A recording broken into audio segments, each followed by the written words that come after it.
Good evening, ladies and gentlemen. Welcome to Drux Malan Unboxing. I am Drux Malan. Molweni manene na manene kazi ase monti ndi kunisekile kuba abaninzi benu niza kubukela umlo tools ngomqibelo kuba Thulani Mbenge ungunyana wase mdansane, like these two right here over my shoulder. This weekend in Germany there will be two South Africans fighting on different cards, and that's what we're going to be speaking about tonight. The first one is a clash of unbeaten welterweights over 12 rounds. Our own welterweight contender, Thulani Evolution Mbenge, is taking on an unbeaten German, Sebastian Formella. Now, I think of that Tom Cruise movie, Risky Business, when I was thinking about this today. You know, because that is what it is for both these South Africans, especially for Thulani Mbenge, because he's now, in most people's mind, a contender for world honours. He holds the IBO trinket that's not really recognised as a world title outside of South Africa, but still it's a good stepping stone. And he's fighting enemy territory, because Sebastian Formella is from Hamburg and they're fighting in Hamburg. Now, not only because of that do I think it's risky business. Formella is unbeaten, he's 20-0 with 10 knockouts, but he's got a tricky style for tools, because he's one of those classic jab and move boxers. He likes to be on his toes, he's very fast on his feet, and he throws the jab in different kind of ways and the right hand. And as he gets more and more comfortable in the fight, then he starts hitting his combinations to the head and body. But always once he's done punching, he's out of there. What I do like about Formella, he's not one of those that just runs around the ring or jumps straight backward. He changes the direction of his movement. Then he's circling to his left, then he's circling to his right. He has variety in his movement, and he's got the speed of hand and the fleetness of foot to do that. Is he a big puncher? No, I don't think so. If we look at his record, it's a normal array of journeymen and opponents, except for his last 3 fights. That's when he stepped up a bit. He took on Angelo Frank. These are not household names, but prospects in their own right. The guy had a record of 13-1, stopped him in 7.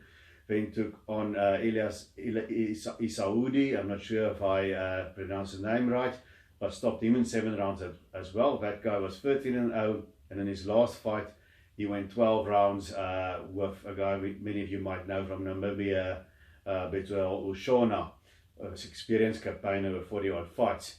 Now, if we look at that, he stepped up nicely, but he is stepping up another really big step, taking on Thulani Mbenge, because Mbenge has got the quality of opposition. Now, if we look at Mbenge, 15-0, but with 12 knockouts, he's got heavy hands, whereas Formella is a classical boxer. He reminds me style-wise a lot of Chris Algieri, the ex-WBO junior welterweight champion. He's one of those hit and run, slick box and move kind of guys. And if I look at Thulani Mbenge, he's come on leaps and bounds, but he's not the fastest guy around, and he's a bit flat on his feet. Now, he's got good momentum behind him. In his last 2 fights, he beat 2 former world titleists.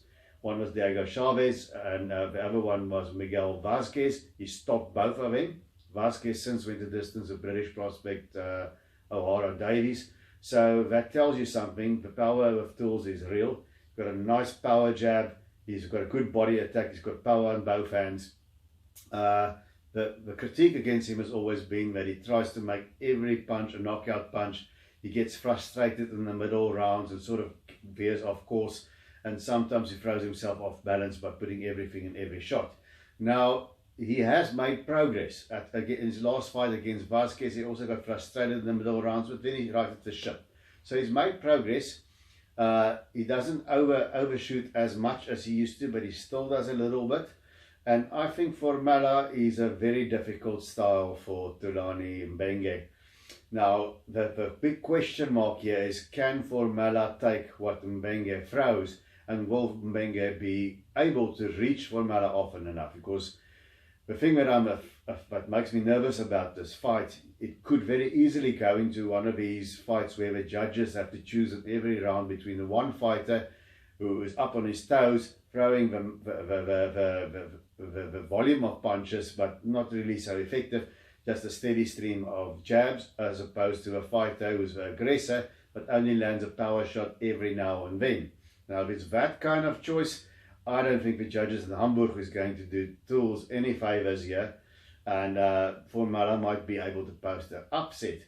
Formella, all he has to do is he's got a box. What brought him to the dance thus far is what he must continue to do, and he must bank those rounds. Now, Mbenge, he's one of the 2 flagship fighters out of the Sean and Peter Smith's gym, the Smith gym. It's him and Kevin Lorena, and the pressure is on him. So he's going to need to slow down Formella. He's going to have to jab him to the body, use those nice long rights that he's got to the body. That's the kind of shots that he must go into against Formella. And I've also noticed when Formella opens up in those spots when he stands and he throws a combination, he can get tagged with a right hook or an uppercut. I've seen guys do that to him, and if Mbenge tags him, he might be able to hurt him and stop that in and out movement. So Mbenge needs to be aggressive, but he must be effective and cut off the ring. Otherwise, he's going to be chasing after Formella all night long. What's going to happen? I am gambling on the fact that Formella will not be able to handle the power of Mbenge because he hasn't done so before. If he can handle it, Mbenge is in for a difficult night. So push for prediction. I think it's going to be a nip and tuck affair. I think Thulani and Mbenge will be frustrated in the early rounds with Sebastian Formella. But I think eventually he'll touch him to the body enough to slow him down just a tad to get his power shots in. And once that happens, my hunch is he might have to come from behind to do it. But once that happens in the late round, say around the 9th round, I think Mbenge will stop Sebastian Formella and continue his unbeaten streak. Now, the other South African fighting in Germany, that is now in Wiesbaden, is Reino the Lion Liebenberg. He's got a 19-6 record with 13 knockouts. He's much better than his record indicates. He's at the very top level at world class. He's lost to guys like Tommy Oosthuizen, and then had some close calls with the likes of Erik Skoglund. He was robbed against Enrico Koeling in the first fight. The second fight, Koeling came to South Africa and he beat him legitimately. He made a move down to super middleweight from light heavyweight. Saturday night, he's up back at light heavyweight. I don't know really why, because he looked very good at super middleweight. He took on Vincent Feigenbutz in Germany. He was on his way to a win. He was putting a beating on Feigenbutz, and then he got cut.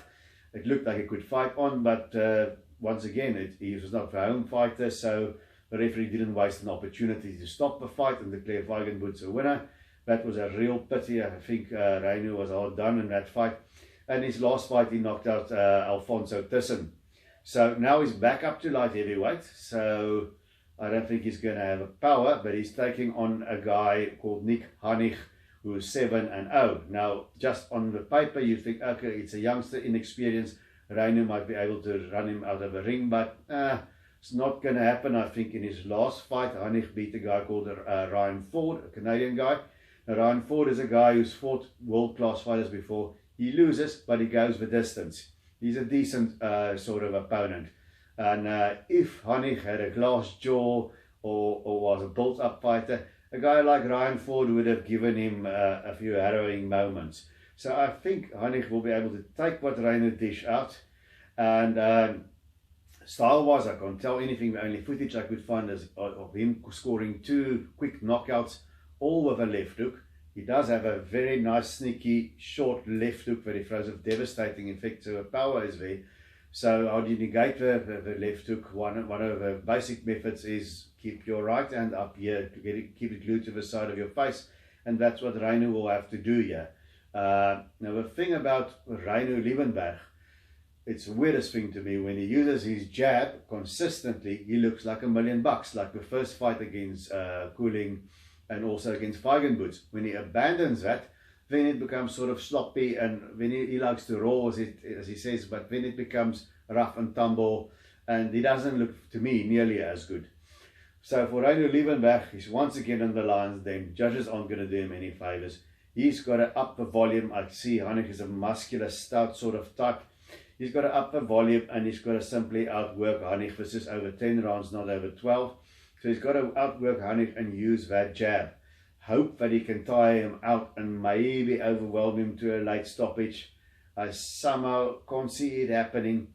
So I'm rooting for Reino, and I hope I'm wrong, but I think it's going to turn out as another one of those Germany fights. I think it will be a competitive fight. I think it will be a good fight. I think he'll have a savvy not to get knocked out by Hannig like those other guys did. He'll get past that. I don't think at light heavyweight he's going to be able to hurt Hannig.